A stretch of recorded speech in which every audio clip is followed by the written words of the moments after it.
Hey everybody, it's Ron from Pick Dawgz, and this is Ron's Rundown. We're going to go over the MLB games scheduled for Sunday, July 2nd, 2023. Now, if you like what you see, make sure to give this video a big thumbs up and subscribe to our channel. Don't forget to put your baseball picks in the comments section below. And if you're looking for my best bets, including my $19 rundown best bet, you can find those at the Premium Picks tab at pickdawgz.com.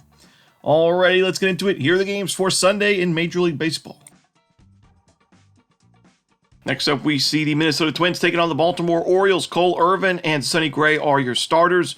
Sonny Gray, like many starting pitchers, is most effective in the early innings of his starts, and that's why we don't usually see Gray face the lineup the third time around the order or go too deep into ball games. And we saw that in the last game. The Minnesota Twins tried to stretch Sonny Gray. He went into the seventh inning, gave up 3 earned runs, a home run to Marcell Ozuna, and then the reliever that took over for him in that seventh inning, Emilio Pagan, gave up a home run to Ronald Acuna Jr., and it ended up being enough for the Braves to win that game, and Sonny Gray took the loss.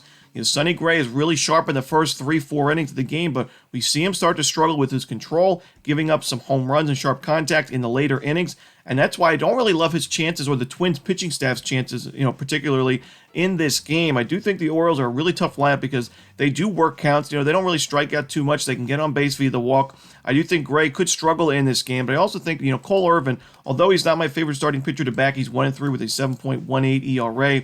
He is a lefty, and the Twins have not been great against lefties this year. The power numbers aren't bad, but the OPS, the strikeout rate, they are concerning. Cole Irvin is somebody in his career that's been able to be a pitch-to-contact guy. Now, this season, not so much. His ground ball ratio, ground ball percentage hasn't been the best, but I do think Cole Irvin will be good enough here for the Orioles to grab the win in the end. So I'm going to take the Baltimore Orioles on the money line at Camden Yards. Next up, we see the Miami Marlins taking on the Atlanta Braves. Sandy Alcantara and Spencer Strider are your starters. Both of these starting pitchers didn't have the best month of June. Sandy Alcantara struggled overall in 2023, but he had a 4.59 ERA in June in 33 1/3 innings of work. Spencer Strider had a 5.46 ERA in 28 innings of work in June. But both of these teams were winning a lot of games and covering a lot of run lines, even with these starting pitchers not in the best of form. The Braves were 5-0 on the money line and 5-0 on the run line, winning all those games by 2+ runs, while the Marlins were 4-1 on the money line, even with Sandy Alcantara struggling and giving up 5 or more runs in 3 of his 5 starts in June.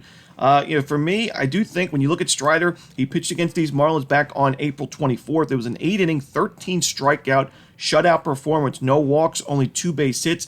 I know that was a long time ago, and that was when Strider was in really good form, but I still think he is the better starting pitcher by a pretty good margin in this matchup, and I do think the Braves lineup is also more trustworthy in this matchup. They're number 1 in baseball by far in team OPS, isolated power, WRC+, you name it, against right-handed pitchers in the last 30 days and in the month of June.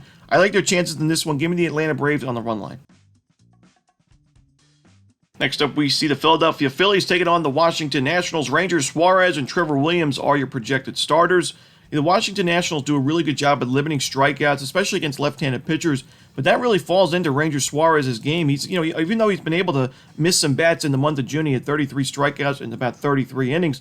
He's also a pitch-to-contact ground ball pitcher. We saw him have a above 50% ground ball percentage in that month of June with a 1.08 ERA to go with it. He faced some tough lineups along the way, including these Washington Nationals, 7 innings of 1-run ball. He also faced the Dodgers, the Diamondbacks, the Braves.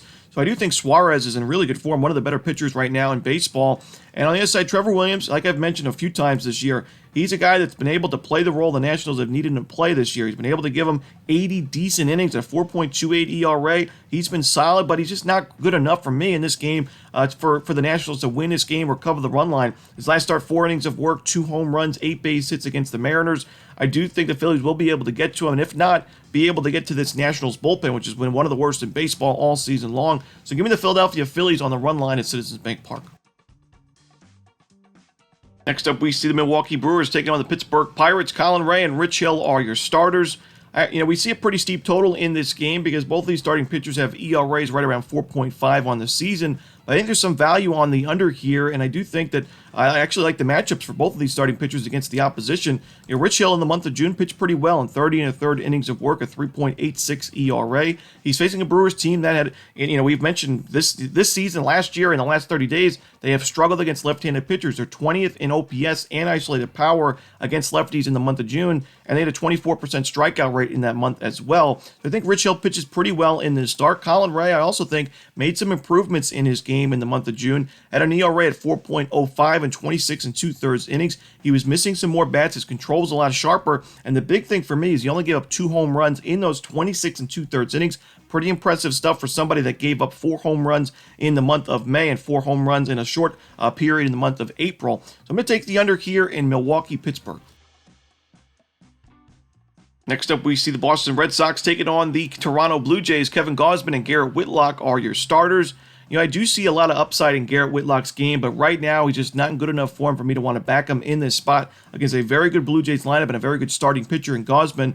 Whitlock, he throws a lot of strikes. He hasn't had a single walk in each of his last 2 starts and 13 strikeouts in those 11 and 2/3 innings. But he's also given up 19 base hits, 10 earned runs, and 3 home runs in those games, missing a lot of pitches down the heart of the plate. I do think Toronto will take advantage of that. Kevin Gausman's been great this season at home, a 2.48 ERA, 78 strikeouts, and 54 1/3 innings at Rogers Center. Give me the Toronto Blue Jays on the run line at home.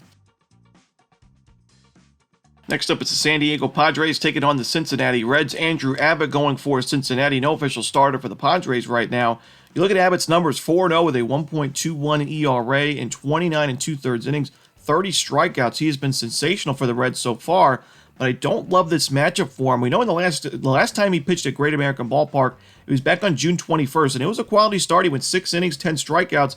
That was against the Colorado Rockies, one of the worst lineups in baseball against lefties, and he did give up 3 home runs in that game, which is pretty concerning when you're facing the Padres now, who have been one of the better lineups in baseball in the month of June against lefties. Number 2 in baseball in isolated power, number 4 in isolated power, number 2 in team OPS, a pretty low strikeout rate and a high walk rate.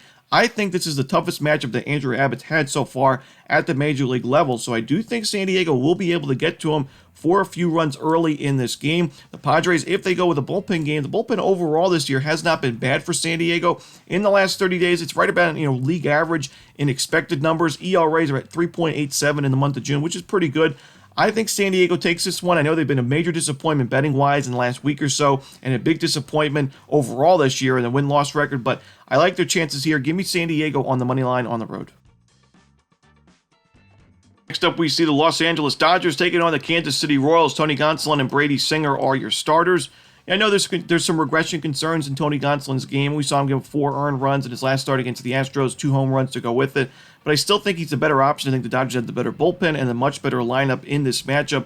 So I don't mind taking them here on the run line, laying those 1.5 runs. I don't love the price, so probably a game I'm staying away from. But Brady Singer, an ERA above 5 overall this year and above 5 at Kauffman Stadium. His last start, 6 innings of shutout baseball against the Guardians, but I just don't know if I can trust him here against a Dodgers team. It's certainly improving against right-handed pitchers offensively. We know it wasn't the best month, or at least the best start to the month in June against righties, but the Dodgers ended the month with above-average numbers in isolated power, team OPS, pretty low strikeout rate, a 9% walk rate. I like their chances against Brady Singer, and even if Singer puts together 5-6 good innings, I think the Royals bullpen will blow it in the end. So give me the Los Angeles Dodgers on the run line on the road. Next up, we see the New York Yankees taking on the St. Louis Cardinals. Garrett Cole on the mound for New York, and Jordan Montgomery on the other side facing his former team here at Busch Stadium. Jordan Montgomery, a 6.04 ERA in the month of May and 25 1/3 innings of work. He bounced back in a big way in the month of June. He had 31 2/3 innings of work, 30 strikeouts, and a 1.71 ERA, only giving up 2 home runs and only giving up 6 walks. His control was there. He was keeping the ball on the ground. He had an above 50% ground ball percentage. I think he pitches well here against the Yankees team. Hasn't been the best against lefties in the last month. Garrett Cole, though, it's tough to go against him. He's been pitching very well for New York. He's 8-1 with a 2.78 ERA. A little bit better numbers on the road as well. His last start wasn't his best against the Rangers. 4 2/3 innings, 3 earned runs, but that's a very, very tough lineup there. He was still able to earn 7 strikeouts. He's been able to miss a lot of bats overall this year and as of late. I think we're going to see a low-scoring game, especially in the early parts of this game. Both of these bullpens, you never really know what you're going to get from them, but I like the under in the first 5 innings between the Yankees and the Cardinals.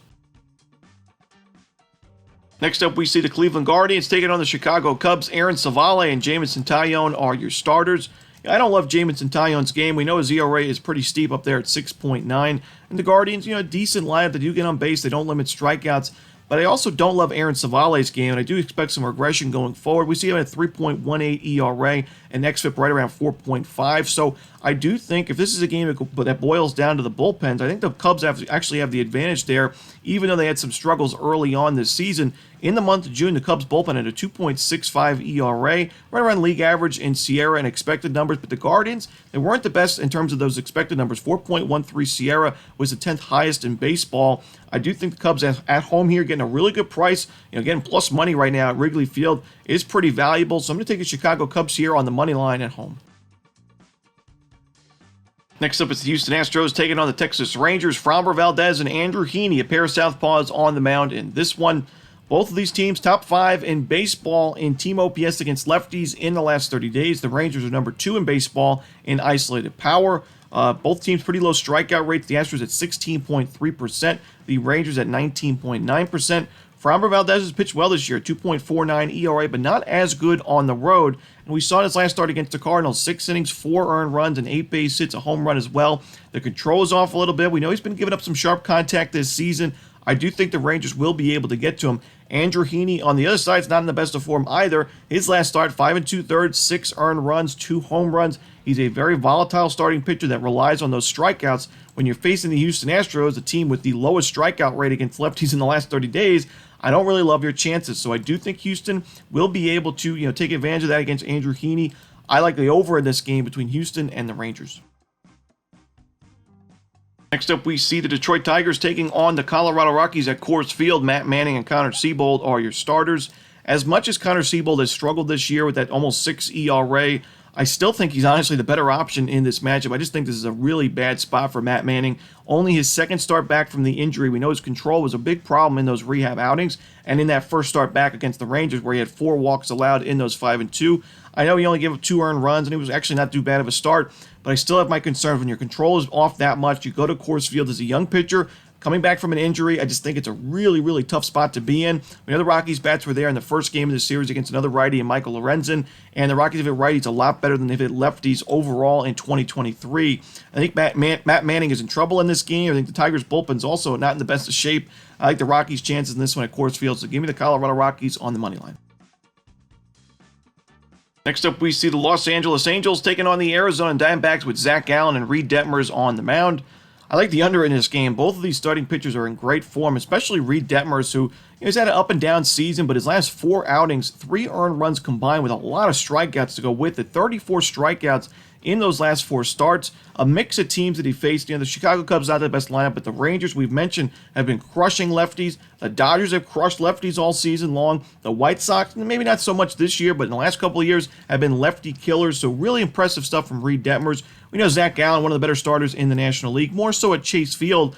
But even his last start on the road against the tough Milwaukee Brewers lineup, 7 innings of work, 1 earned run in a 5-1 Arizona win. I think Gallen pitches well. I think Reed Detmers pitches well. If I had to take a side, I'd honestly lean towards the Angels. That's how good Reed Detmers has been as of late. And Gallen on the road has got a 5.08 ERA overall this season. So give me the under and the Angels on the money line in this one. Next up is the Chicago White Sox taking on the Oakland Athletics. We're going to see Paul Blackburn going for Oakland. No official starter for the White Sox right now. Paul Blackburn's a solid option for the A's in that rotation. He's got a 2.4 ERA at home this season so far. Small sample size, but a sub-4 ERA overall this year. Coming off a nice start against the Yankees, a 5 1/3 innings, 1 run, and a 2-1 A's win. This A's offense in the bullpen not always the most trustworthy, but I do think this is a decent spot against the White Sox. We'll have to see who the official starter is going to be for Chicago, but I'm going to lean right now towards the A's on the money line at home. Next up, it's the Tampa Bay Rays taking on the Seattle Mariners. Taj Bradley and Luis Castillo are your starters.